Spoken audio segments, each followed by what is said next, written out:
Welcome back, everyone, to Halloween Haunts, 365.com, the podcast. I'm Jared. Hi, I'm Terry. Change the font a little bit. You like it? I like that font. Very cool. Today, moving on, we're going to do something fun that kind of mixes haunting with haunted attractions. We're going to do the true story behind the Pennhurst State School, also known as Pennhurst Asylum, for the haunted attraction. But first, we have our last run of videos, because by the time this airs, all of this will be done. Yeah. First up, May 13th and 14th, Blairstown, New Jersey, the Friday the 13th Minicon. Let's hear it. All right, heads, get ready for another killer Friday the 13th weekend in Blairstown at the iconic Blairstown Diner. For what? For the inaugural Friday the 13th Minicon, all hosted by yours truly and the Horror 365 team. I'm telling you, we just have an incredible lineup in store for each and every one of you. Signings and photo ops with various alumni from different Friday movies, screenings, Q&A sessions, a wedding vow renewal segment, a costume competition, hell, even a dinner with the alumni. Who does that? So, make mother proud and get your tickets now. F13minicon.eventbrite.com. That is F13minicon.eventbrite.com. Come on out for the only Friday the 13th of the year and be a part of the history in the making.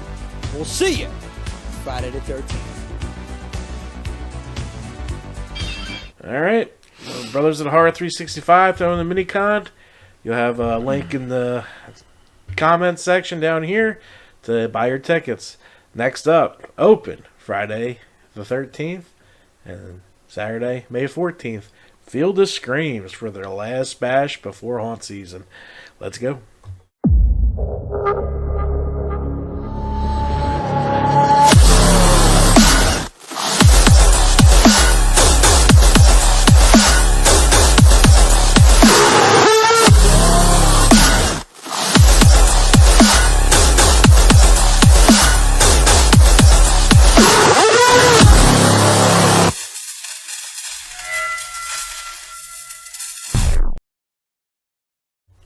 Alright, Field of Screams, it's going to be a good time. Fun times.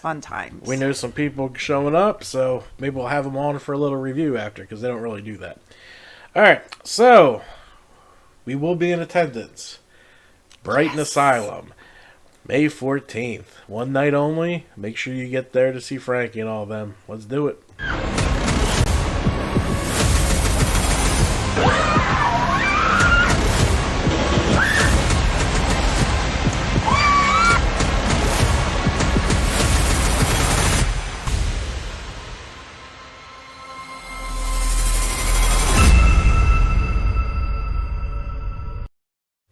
Tickets on sale now.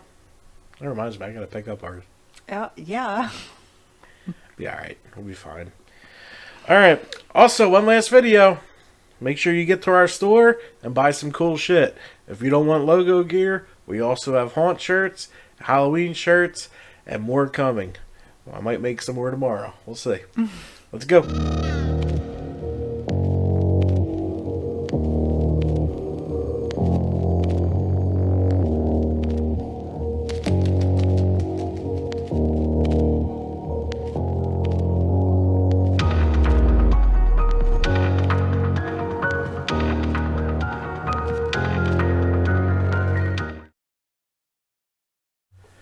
Alright, so that's our new store. We'll have a link down here. That was a little quick. I gotta work on that. But, like I said, today we are getting into the true story behind the Pennhurst State School.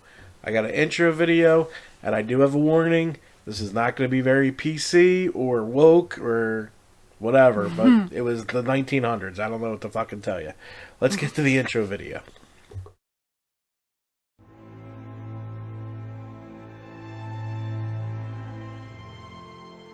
It's quiet here. Now outside these buildings, all you can hear is the sound of the breeze and calls of birds. But when I was a young man, a research psychologist visiting this place, standing outside these buildings, all you could hear was human screams. This was Pennhurst.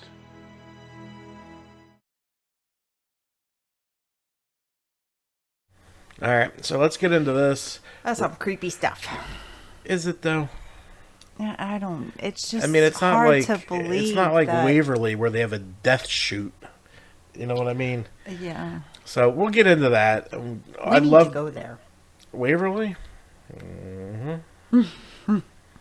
I'll go. Will you go? I'll go. All right. We're gonna start with the history a little bit. Get into that. Go into what shut the state hospital down, and then the afterlife, which is now, as we all know, Pennhurst Asylum. Pennhurst State School and Hospital. In 1903, the Pennsylvania legislature authorized the creation of the Eastern State Institution for the Feeble-Minded and Epileptic, and a commission was organized to take into consideration the number and status of the feeble-minded and epileptic persons in the state and determined a placement for construction to care for these residents. The commission discovered 1,146 feeble-minded persons in insane hospitals and 2,627 in almshouses, country care hospitals, reformatories, and prisons, who were in immediate need of specialized institutional care. I'm not saying a word. I don't think so. The legislation stated that the buildings would be in two groups, one for the educational and industrial department, and one for the custodial or asylum department. The institution was required to accommodate no fewer than 500 inmates or patients, with rooms for additions. Wesley White, the former president of the American Association of Medical Dosimetry,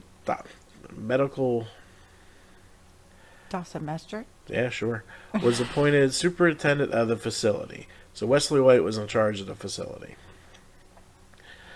From 1903 to 1908, the first buildings were constructed on 633 acres of Crab Hill in Spring City, Pennsylvania, Chester County, on what was referred to as the lower campus.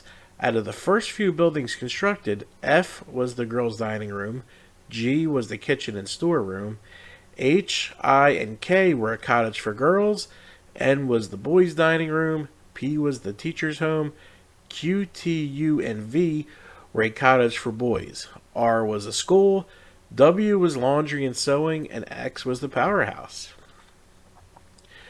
P was used as a temporary administration building until the institution's opening in 1918, along with the opening of L and M in 1919. In 1921, Whitman and Wilson 1 and 2 were constructed, along with Penn Hall for employee housing. In 1929, the assembly building was completed and functioned as a gymnasium and auditorium. There's a lot of fucking buildings there. It's a lot of land. It is. The buildings on lower campus are currently labeled with the letters such as F, I, K, P, Q, R, N, U, V, T, W, and X, with names later assigned in the 1960s. In 1930, the first buildings on the upper campus, other known as the Female Colony, wow, they called it the Female Colony, were completed and named Pershing, Buchanan, Audubon, and Keystone.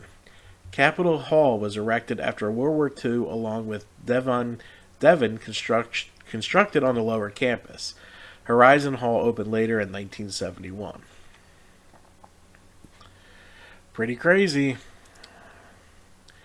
The older buildings, designed by Philip H. Johnson, were two-storied and made of red brick, terracotta, and granite trimmings. They were connected by fireproof tunnels with walkways on top of the tunnels for the use of transporting residents. With a parallel steam piping system, and were distributed on the 1,400-acre campus in the cottage plan formation, the buildings were designed to provide a large number of small rooms occupied by 2 to 3 beds, a few small dormitories with 8 to 10 beds, and a large day room for exercise. George Levatt was the architect for several of the buildings constructed after 1937. I actually have a picture of the grounds to show off here. So here was the campus. Well, that's a lot of buildings and a lot of land. There's actually a similar type, not this grand scale, in Vineland, New Jersey, Yes. on Landis and Maine. Yes. There is. It's also a state school. Opening. On November 23rd, 1908, patient number 1 was admitted to the hospital. Within 4 years of operations, excuse me, that came out of nowhere. Pennhurst was already overcrowded and under pressure to admit immigrants, orphans, and criminals. Like I said, you had a warning at the beginning of this video. This gets a little intense, so deal with it. Residents were classified in the mental categories of imbecile or insane, in the physical categories of epileptic or healthy, and into dental categories of good, poor, or treated teeth when admitted. Wow. So your teeth depended on where you went. Industries. The branches of industry which residents were assigned to were mattress making, shoe making, repair, grading, farming, laundry, domestic duties, sewing, baking, butchering, painting, and working in the store. In 1913, the legislature appointed a commission for the care of the feeble-minded, which stated that the disabled were unfit for citizenship and posed a menace to the peace. Wow. And thus recommended a program for custodial care. Furthermore, the commission desired to prevent the intermixing of the genes of those imprisoned with the general population. In the biennial report to the legislature submitted by the Board of Trustees, Pennhurst's chief physician quoted Henry H. Goddard, a leading eugenicist, as follows: "Every feeble-minded person is a potential criminal. The general public, although more convinced today than ever before that it is a good thing to segregate the idiot or the distinct imbecile, they have not as yet been convinced as to proper treatment of the defective delinquent, which is the brighter and more dangerous individual." So basically, if you were an idiot, you were a criminal. So wrong. Yeah, it was a different time. Yeah, that I know that. In 1916, the Board of Trustees initiated a plan to increase the capacity of the institution by constructing cottages specifically for women to segregate them from the men, in part to prevent pregnancies. In 1968, conditions at Pennhurst were exposed in a 5-part television news report anchored by local correspondent Bill Baldini. In 1981, a Time magazine article described the place as having a history of being understaffed, dirty, and violent. In 1983, 9 employees were indicted on charges ranging from slapping and beating patients, including some in wheelchairs, to arranging for patients to assault each other. The Halderman case, which we will get into somewhat here and then a little bit more later, which resulted in the closure of the institution, also detailed widespread patient abuse.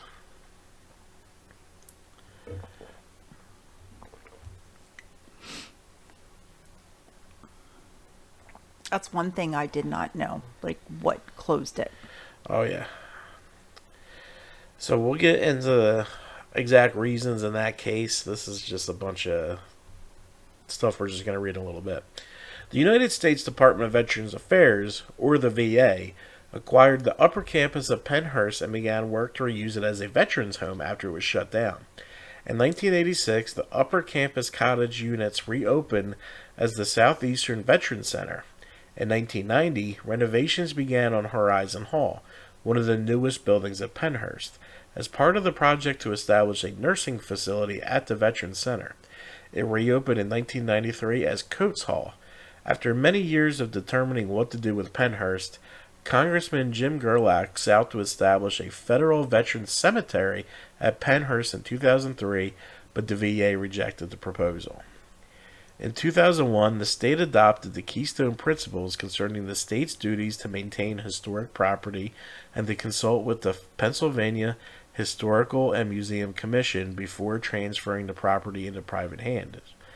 Chester County officials approved a private development and Pennhurst was sold to a developer, Pennhurst Associates, for $2 million. The Pennhurst Memorial and Preservation Alliance was formed to advocate for certain uses of the site. Pennhurst was added to Pennsylvania's list of the most at-risk Pennsylvania properties, as well as the International Coalition of Sites of Conscience, a worldwide network of historic sites specifically dedicated to remind people about the struggles for justice. In partnership with the Preservation Alliance for Greater Philadelphia, PMPA obtained a grant to completely reuse, design, and feasibility study of the Pennhurst campus.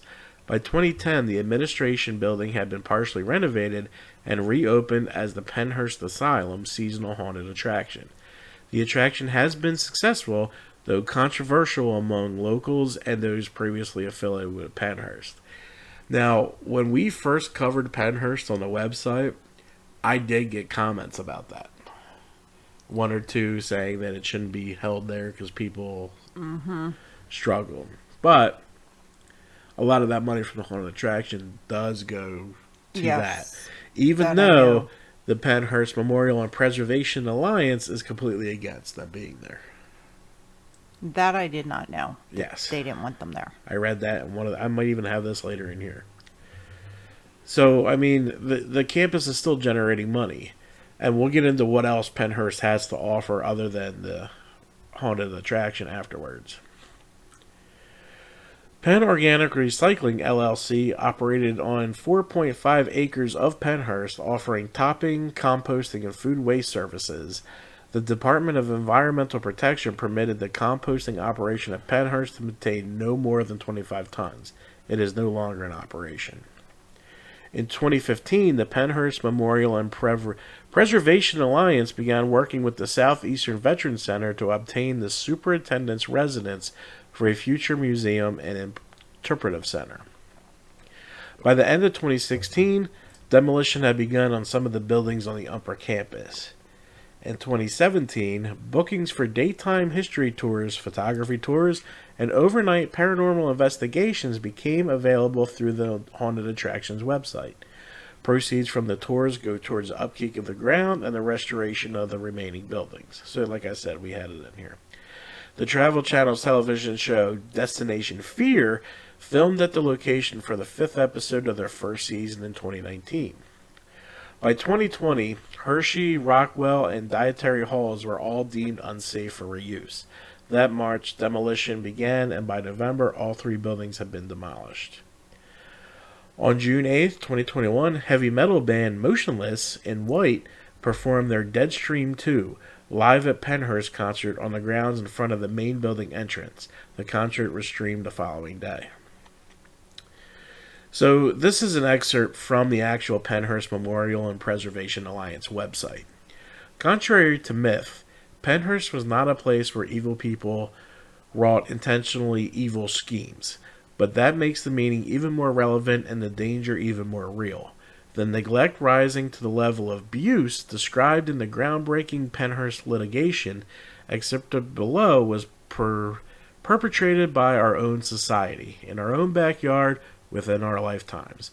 As a former special assistant to Pennhurst superintendent, he has said, Pennhurst was a mistake from day one, but it was a mistake made by all of us, following the dictates of the best mind of its time, against the backdrop of the state's neglect. Countless unremarked acts of kindness from workers and families added bits of humanity to institutional life. It is, no doubt, the resilience of Pennhurst residents themselves that is the most inspiring part of the institution's story. It was, like you said, it was a different time back then. You know, they didn't have the medicine or treatments that they have today. Mm-hmm.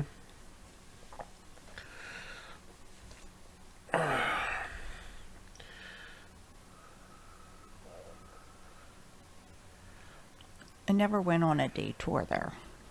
We always did them, you know, like haunts. Yep.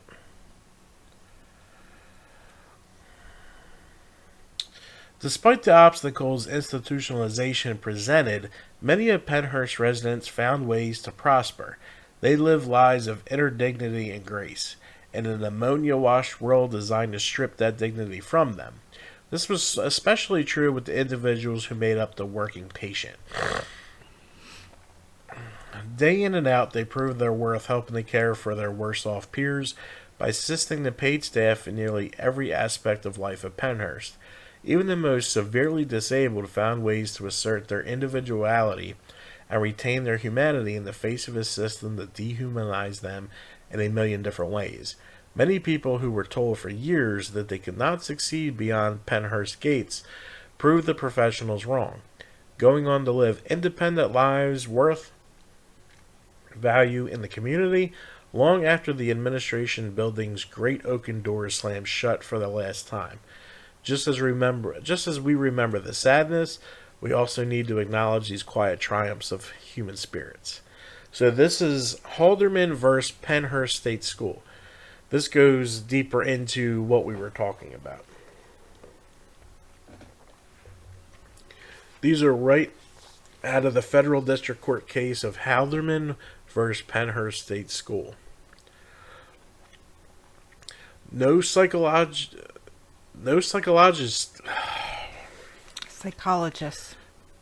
You can chime in anytime you want over here. No psychologists are on duty at Pennhurst at night or over the weekends. Thus, if a resident has an emotional crisis, he or she may go without treatment until the next morning or until the weekend is over. What the hell? And they have a whole class of insane. How do you not have like one dude? Right. On call. You can't really be on call back then where this building's No, at. I'm saying, but be on the grounds. Something. At Pennhurst, restraints are used as control measures in lieu of adequate staffing. Restraints can be either physical or chemical. The physical restraints range from placing the individual into a seclusion room to binding the person's hands or ankles with muff or posies and binding the individual to a bed or a chair. Chemical restraints are usually psychotropic drugs. Wow, so they fed them LSD so they didn't have to watch them. This makes my head hurt. Seclusion rooms have been used to punish aggressive behavior. One 18-year-old individual spent 6 consecutive days in seclusion in 1974 for assaulting a Down syndrome resident. So I guess there was no staff on call. It must have been a long weekend. Well, they still had staff, but not enough to watch everybody. Yeah. They had a lot of kids there. A lot. Well, it was more than kids. That's a much leading thing. Is Right. Pennhurst was a kids' school, But it's not. It had all ages. Yep. Often, physical restraints are used due to the staff shortages. An extreme example is a female resident who, during the month of June 1976, was in a physical restraint for 651 hours and 5 minutes. For the month of August 1976, was in physical restraints for 720 hours. During September 1976, was in physical restraints for 674 hours. And during the month of October, was in physical restraints for 647 hours. This resident was so extremely self-destructive she totally blinded herself. She was not enrolled in occupational therapy until early 1977. Once initiated, her programming has apparently been quite successful, and she's now able to be out of restraints for as much as 4 hours per day. Had this programming been initiated earlier, her self-inflicted injuries may have been avoided or at least lessened. Psychotropic drugs at Pennhurst are often used for control and not treatment, and the rate of drug use on some of these units is extraordinarily high. The physical environment at Pennhurst is hazardous to the residents, both physically and psychologically. There is often excrement and urine on the floors, and the living areas do not meet minimal professional standards for cleanliness. Outbreaks of pinworms and infectious disease are common. Wow. I've never heard of a pinworm. I'm not a biologist. I run a haunt website and a podcast, if we didn't clear that out. I just never heard of it. That's probably a worm inside you. That's what I'm thinking, some kind of worm. There is not adequate space for the residents. The living areas do not provide privacy for those persons who can handle privacy.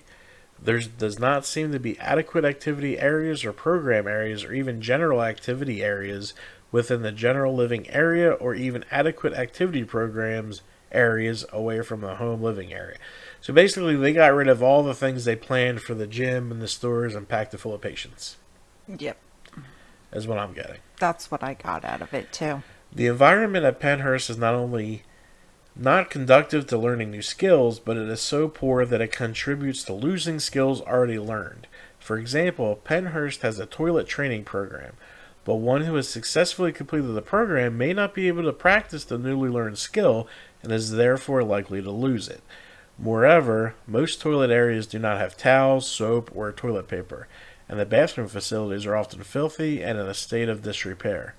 Obnoxious odors and excessive noise permeate the atmosphere at Pennhurst. Such conditions are not conducive to habilitation. Moreover, the noise level in the day rooms is often so high that many residents simply stop speaking. Injuries to residents by other residents and through self-abuse are common. For example, on January 8, 1975, one individual bit off 3/4 of the earlobe and part of the outer ear of another resident while the second resident was asleep. About the same period, one resident pushed the second resident to the floor, resulted in the death of the second resident. Such resident abuse of why do they write that like that? I know. Such abuse of residents continues. In 1977 alone, there were 833 minor and 25 major injuries. Just in 1 year. In that 77. Yep. In addition, there is some staff abuse of residents. In 1976, one resident was raped by a staff person. One resident was badly bruised when a staff person hit him with a set of keys. Another resident was thrown several feet across the room by a staff person. And one resident was hit by a staff person with a shackle belt. On each occasion, an investigation was conducted and the staff person responsible was suspended and or terminated. Many of the residents have suffered physical deterioration and intellectual and behavioral regression during their residence at Pennhurst. Terry Lee Halderman, the original plaintiff in this action, was admitted to Pennhurst in 1966 when she was 12 years old. During her 11 years at Pennhurst, as a result of attacks and accidents, she has lost several teeth and suffered a fractured jaw, fractured fingers, a fractured toe, and numerous lacerations, cuts, scratches, and bites. Prior to admission to Pennhurst, Terry Lee could say Dada, Mama, Noi Noi, Baba, and Nana. She no longer speaks. Terry Lee Halderman's medical records contain a listing of over 40 reported injuries. I'm surprised they wrote them down. Who knows what they're missing? Plaintiff Charles D'Onofrio was admitted to Pennhurst when he was 9 years old. He is now 45 and has resided at the institution continually except for short stays at Whitehaven State School and Hospital. Dorothy Hunsucker, his sister, that's what it says, It does. Sorry. testified that whenever she or her family visited him, Charles had some type of bandage on. 26 years ago, while at Pennhurst, Charles lost an eye. A Pennhurst physician told Miss Hunsucker that Mr. D'Onofrio slipped while taking a shower and hit the spigot in his eye. That's aim right there. The sight in his remaining That's eye... something I would end up doing. Probably. The sight in his remaining eye has been impaired due to injury. He has only a few teeth remaining and his nose has been battered. Plaintiffs Robert and Teresa Sobeski were admitted to Pennhurst on November 29, 1971. They were placed on extremely overcrowded wards where beds were placed in the aisles. Robert was never assigned to a particular bed. During his residency at Pennhurst, Robert Sobeski suffered from bruises, bites, scratches, welts, and he smelled of urine. His records show a number of reported injuries, some of which, though labeled minor, represented a bruise that were 3 to 5 inches in length. Teresa also suffered such injuries. Since January 1976, they have been residing at Woodhaven, a Pennsylvania institution for the mentally retarded run by Temple University. It says mentally retarded. Just calm down. Plaintiff Robert High. What's so funny? You know how people get up and work? I know. Plaintiff Robert Height, born in 1965, was admitted to Pennhurst in September of 74. He was placed on a ward with 45 other residents. His parents visited him 2.5 weeks after his admission and found that he was badly bruised, his mouth was cut, he was heavily drugged, and did not recognize his mother. On this visit, the Heights observed 25 residents walking the ward naked. Others were only partially dressed. During this short period of time, Robert had lost skills that he had possessed prior to his admission. The Heights promptly removed Robert from the institution. Miss Height commenting that she would not leave a dog in that place. Plaintiff George Sorotos entered Pennhurst in 70 and at the age of 7. In the 7 years that George had been in Pennhurst, his former foster mother, Marion Carantha, testified that in her weekly visits to Pennhurst, there had been only 4 occasions where George was not injured. In 7 years. Yep. During this period, he had suffered from numerous reported injuries, including bites, scratches, black eyes, and loss of teeth. In addition, the stepmom testified that she had recently observed what appeared to be a cigarette burns on George's chest. The Carnathas were made George Soroto's foster parents when he was 6 weeks old. Sometime after he entered Pennhurst, the agency which had supervision over George removed them as his foster parents. They still consider him one of the family and continued their visits. Good for those people. And why are they changing who the foster parents are? You know how hard it is to find a good set of foster parents that are going to drive to Pennhurst? Yeah. The fuck? That's the state for you. Plaintiffs Larry and Kenny Taylor entered Pennhurst on February 28, 1961. In the early 70s, Miss Taylor questioned the staff about the medication given to Larry. He was very lethargic, falling asleep at school and barely able to walk. The physician in charge of Larry's unit checked Larry's medical record and found that he was on Dilantin, a drug used to control epileptic seizures. Miss Taylor testified that Larry had only one seizure that she knew of, and that had been when he was a baby. Larry was removed from Dilantin and placed on Malaril, a psychotropic drug. This too made him lethargic. Larry and Kenny were transferred to Woodhaven in 1975, where Miss Taylor testifies that Larry does not receive any psychotropic medication and is able to walk independently. Larry was often injured at Pennhurst. On one occasion, he was hospitalized for 2 weeks because of head and face injuries he received as a result of a beating by another resident. Kenny, too, suffered serious injuries while at Pennhurst. Oh my God, it just continues and continues and continues. We're almost done now. It's sad. I mean, if you just look at some of these pictures of what people were going through here, here's a group of kids working out. That looks fucking sterile, don't it? They all have the same haircut. Yeah.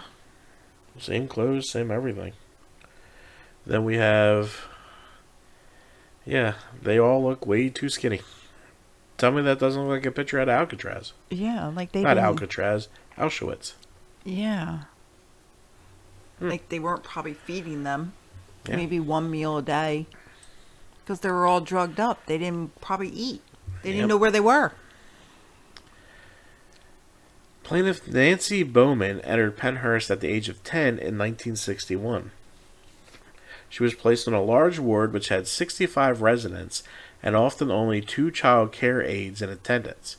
During her residency at Pennhurst, she developed maladaptive behavior, biting and pushing. As a result of this maladaptive behavior, she was placed in seclusion for days at a time. While at Pennhurst, she had lost teeth, been badly bruised, and had been abused by the staff. When asked about her present physical condition, Nancy Beth's mother replied, "Nancy Beth will be scarred for the rest of her life." And she will be. Mm-hmm. Plaintiff Linda Tabb, who is blind in addition to being retarded. It says that I'm not calling anyone retarded. Well, you gotta watch out for that shit these days. I know. Because God forbid you have free speech. Was admitted to Pennhurst in 1966 at the age of 15. According to her father, during her 9-year residency at Pennhurst, Linda received only custodial care as she experienced regression rather than growth.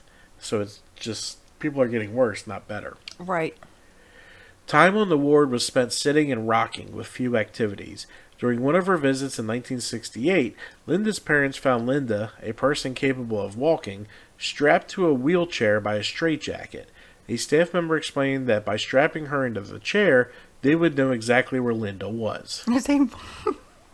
Jesus Christ. Oh yeah, this is some hard work. So why at that point didn't these parents take them out when they noticed this stuff? They just kept them in there. Maybe some were court appointed. Yeah, okay. Well, we did have that one parent that brought their kids out. Yeah. So maybe the ones stuck there were court appointed.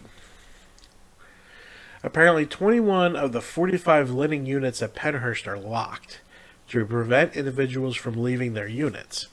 Those individuals over the age of 18 who have been voluntarily admitted to Pennhurst are theoretically free to leave the institution at any time. Those admitted on the petition of their parents are informed by their caseworkers when they reach the age of 18 that they do not have to remain at Pennhurst. If the residents state that they wish to leave the institution and the staff determines that there is no place for them in the community, or believes that individuals are not ready to go into the community, the staff will petition the courts to have the individuals committed to the institution by a court. Furthermore, those residents who either do not understand their alternatives or are physically unable to indicate that they wish to leave Pennhurst will be deemed to have consented to their continued placement at the institution.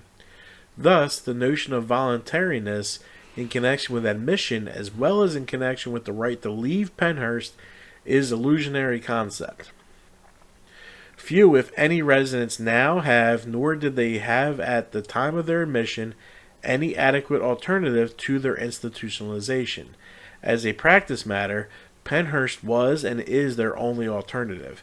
Nearly all parents of Pennhurst residents who testified stated that they placed their children in Pennhurst only as a last resort, and had there been community facilities or aid programs, their children would not have been placed at Pennhurst.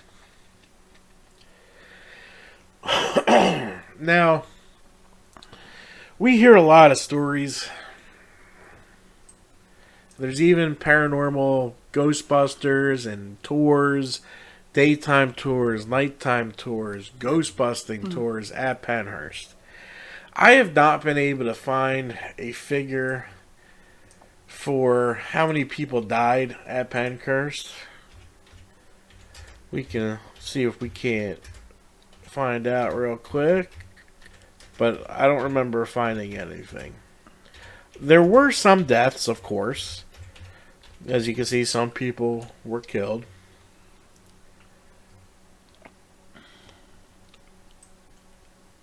I mean, odds are it's probably haunted. I don't know. We did the ghost tour. I didn't see nothing.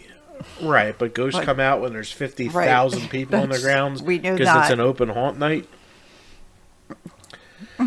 So apparently 10,500 people died at Pennhurst over 80 years. So let's pull out the calculadora. Let's figure this out here. I should have had this ready, but I didn't even think about it till right now. Because it's interesting.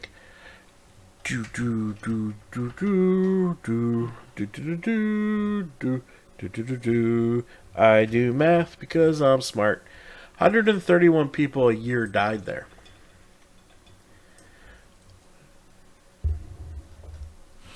I'm sorry. Microphones can pick them up there.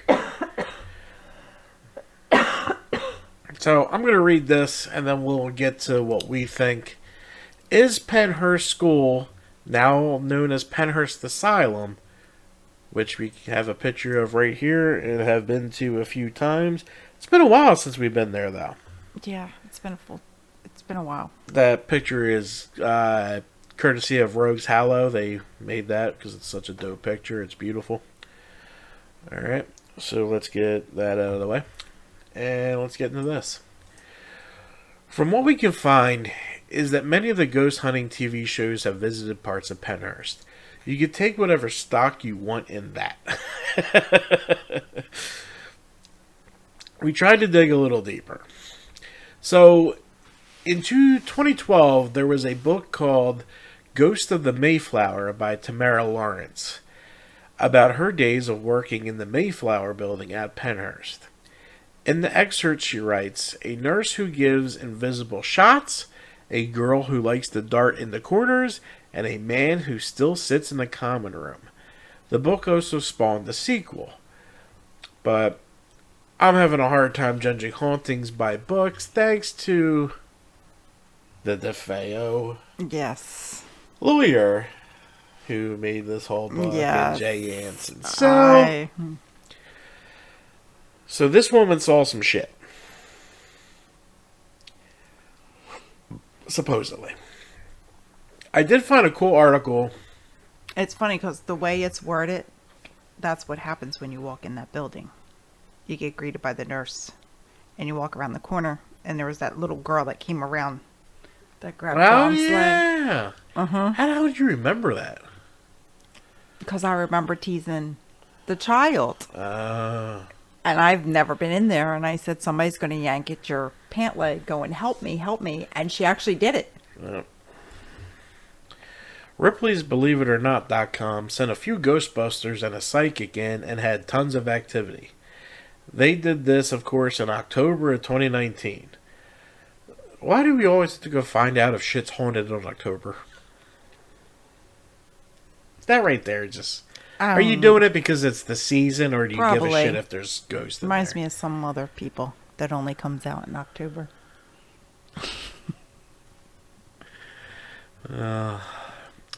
This article comes to us from CivilWarGhost.com.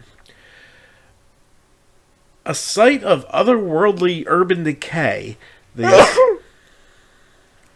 Sorry. Can we continue, or are there four more? No. That was the only one. Apologize for the delay. Sorry. A site of otherworldly human decay, the asylum sits stagnant with twisting vines and roots weaving in and out of the buildings, and it almost seems as if nature is trying to reclaim the stones, to destroy the unnatural happenings that took place here. Inside these tombs are hallways filled with old laundry totes, sagged with molded clothes and linens, layer of graffiti, rusted wheelchairs, and outside rain sneaking in. When investigated by paranormal research teams, Pennhurst plays its part. Children's crying or even laughter can be heard echoing throughout. Medical implements are moved about. Crashing of rusted metal can be detected. The residents still here are not evil. However, they are willing to speak with those who come into Pennhurst respectfully. There have been reports of conjuring and satanic worship on the grounds. However, raw, negative emotions filled the halls of Pennhurst years ago, and most of the heaviness hasn't left. It's ingrained in the walls, the floors, the ceilings. Today, Pennhurst sits as part of a haunted attraction, part memorial to the dead. It is hoped that we do not forget what happened there, as it is necessary to remember the mistakes of the past prevent from the future. So, we've been to Pennhurst a couple times, of course. It's a reachable haunted attraction. But one year we did do a ghost tour with the cell phones. I have a slideshow for you. You can tell us if you see anything. I didn't see shit. I didn't feel shit. No. Like, a lot of people died there. I get that. But it's probably haunted. Probably. But everything I can find on Pennhurst as a haunted location, I don't really believe. It's people wanting to see something. Wanting to say, hey, I saw a ghost at Pennhurst. Yeah, Pennhurst State School was the inspiration for American Horror Stories Asylum. Pretty cool. That is pretty cool. Not cool because of what happened there. No, but I know, but the show. that we've been there. All right, so let's take a look at this sideshow. See if I remember how to do this here. All right, and here it is. Like, this picture came out really blurry, and I don't know why. Yeah, I don't know why. And it's weird how the reflection always came up like that. But I didn't see any orbs or dust or... They were the pictures you took. You took. Oh, me. Yeah, that thing is there. It's in all the pictures. Yeah. And there's not a lot of glass to reflect, so I just found that interesting. That is weird. I mean, it was very creepy. It was cool to walk through. It was cool to walk through. I'm glad we did it. It was very creepy. Like, the toys were like things were just left there.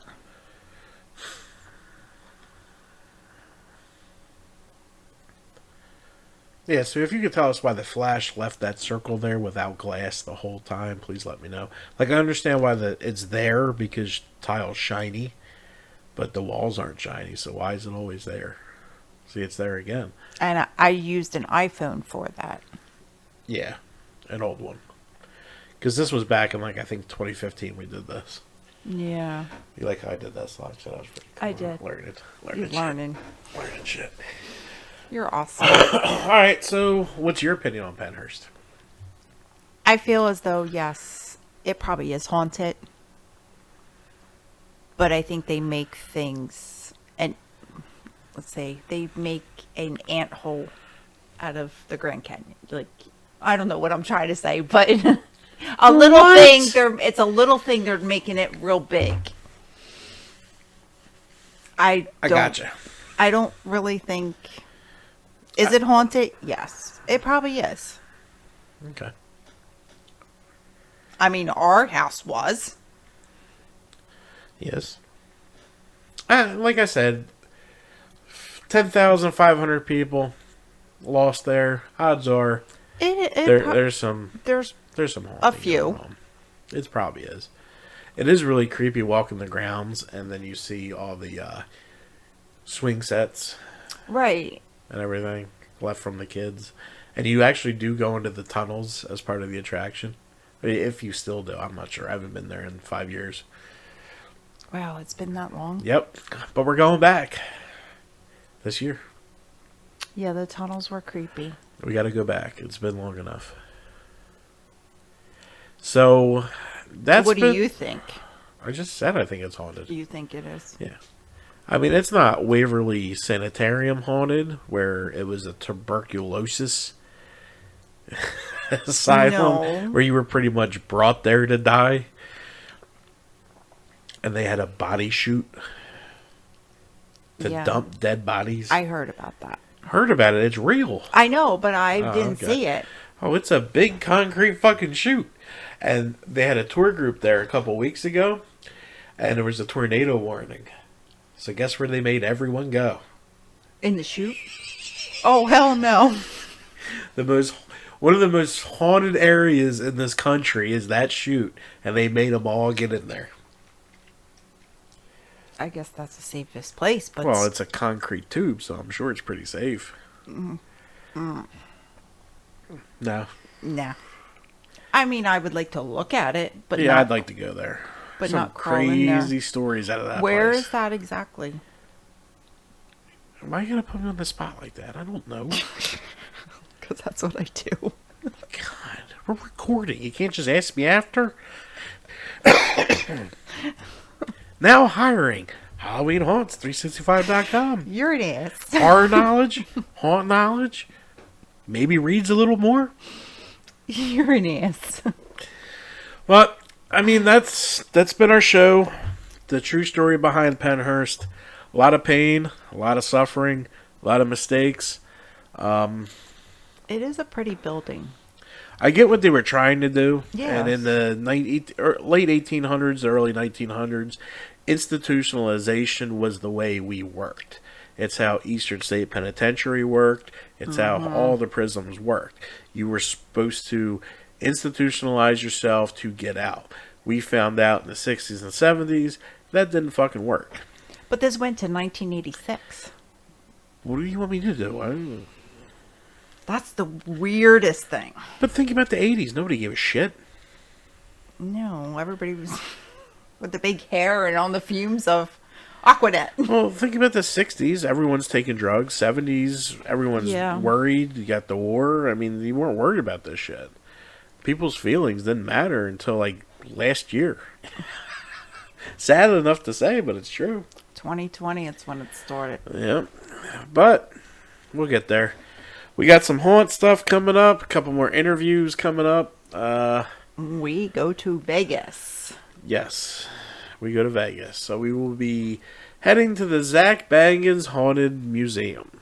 Yes. So I guess we'll review that and anything else spooky we find in Vegas. Okay. We have a Six Flag fire coming up. I'm working on that. That might come after haunt season. I don't know. I'm going to get a lot of different perspectives about that and not just me talking monotone over it. We got the Ted Bundy show coming that you've been working on. What?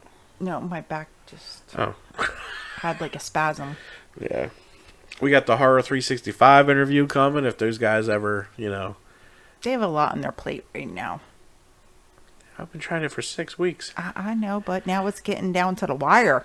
Yeah. We got an interview with Fall Ritual coming up. That's going to be fun. Mm-hmm. I like that guy.